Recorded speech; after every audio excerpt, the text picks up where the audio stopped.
চলো তোমাদের সঙ্গে আজ শেয়ার করা যাক নুন ছোলা। তো প্রথমেই দেখো আমি এই ছোলাগুলো ভিজিয়ে রেখেছিলাম খুব সকালবেলায়, তো ভিজে গেছে, ভিজে পুরো নরম হয়ে গেছে।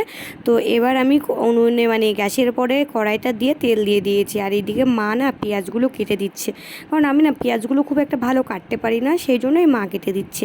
এই দেখো মা কাটা প্রায় কমপ্লিট হয়ে গেল, আর আমি এদিকে উনুনটা মানে ধরিয়ে দিয়েছি।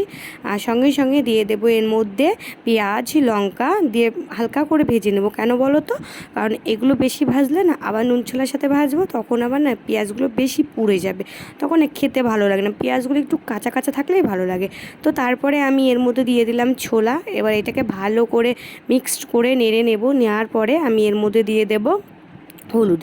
তো দেখো কীরকম ধোয়া উঠছে না, এই ধোয়াগুলো দেখতে ভালো লাগছিলো। আমি রান্না করছি বলে কথা, ধোয়া না উঠলে হয়। তো দেখো পরিমাণ মতো নুন দিয়েছি, কিন্তু খুব বেশি দিইনি, কারণ জানি না পরিমাণ হলো কি না। তারপর হালকা পাতলা হলুদ দিয়ে দিলাম, দিয়ে আবার নেড়ে নিলাম। এটা অনেকক্ষণ না, মানে অনেকক্ষণ না, ম্যাক্সিমাম 10-15 মিনিট ভাজা করলে হয়ে যাবে আমার নুন ছোলা। তো চলো আমি তোমাদেরকে ভালো করে দেখাই। এই দেখো আমার তৈরি হয়ে গেছে নুন ছোলা। এবার খেয়ে নেবো। আর এইগুলো খেলে না প্রচণ্ড গ্যাস হয়, তো আমি খুব একটা বেশি খাই না, তোমরাও কিন্তু খেও না। তো চলো আজকের মতো টাটা।